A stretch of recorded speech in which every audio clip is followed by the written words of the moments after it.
দর্শক, বাংলাদেশের রাজধানী ঢাকা এক আজব শহরের নাম।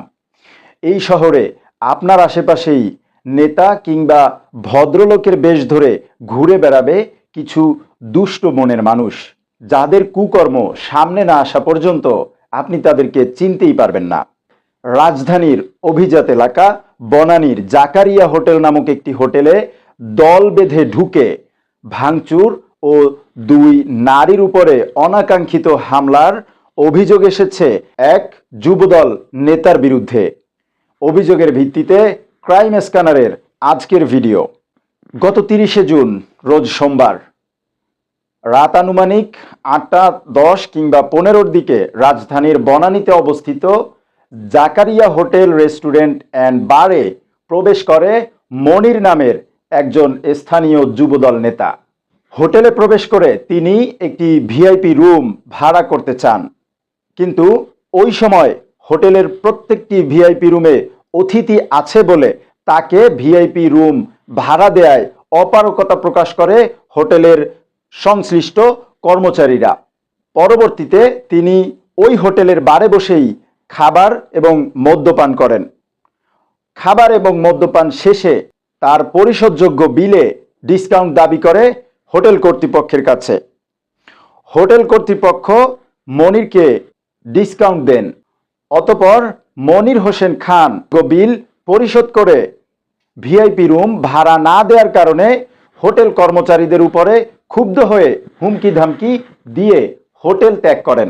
সংশ্লিষ্ট সূত্র থেকে জানা যায়, অভিযুক্ত ওই যুবদল নেতাকে উক্ত ঘটনার পরে দল থেকে বহিষ্কার করা হয়েছে। তার ঠিক পরের দিন 1 জুলাই মঙ্গলবার রাত 8:30 নাগাদ লিটন নামের অন্য এক ব্যক্তি প্রবেশ করে হোটেলে। পূর্ব পরিকল্পনা মাফিক তিনি হোটেলের একটি গ্লাস হাতে নিয়ে ফ্লোরে ফেলে গ্লাসটি ভেঙে ফেলেন। শুরু হয় সংশ্লিষ্ট কর্মচারীদের সাথে বাকবিতণ্ডা।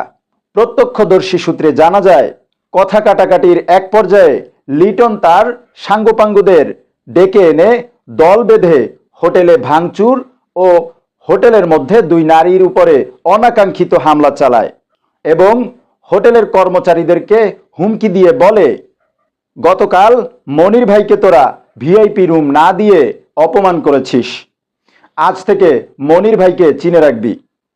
সূত্র থেকে জানা যায়, এই লিটন আগের দিনের অভিযুক্ত যুবদল নেতা মনিরের ঘনিষ্ঠ ব্যক্তি।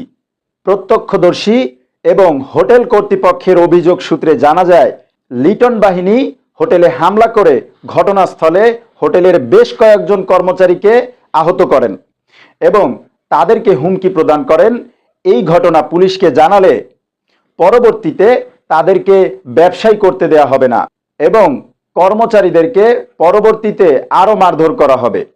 উক্ত ঘটনায় অভিযুক্তদের বিরুদ্ধে কি পদক্ষেপ নেওয়া হয়েছে এমন এক প্রশ্নের জবাবে ডিএমপির অতিরিক্ত কমিশনার SM নজরুল ইসলাম জানায়, উক্ত ঘটনার পরপরই এই বিষয়ে মামলা দায়ের করা হয়েছে। অভিযুক্তদের ধরার প্রক্রিয়া চলমান রয়েছে। দর্শক, এই ছিল ক্রাইম স্ক্যানারের আজকের ঘটনা। আজ এখানেই বিদায় নিচ্ছি, তবে আবার হাজির হয়ে যাব হয়তোবা আপনার আশেপাশে ঘটে যাওয়া কোনো নৈতিক বা অনৈতিক ঘটনা নিয়ে। সেই পর্যন্ত ক্রাইম স্ক্যানারের সাথেই থাকুন।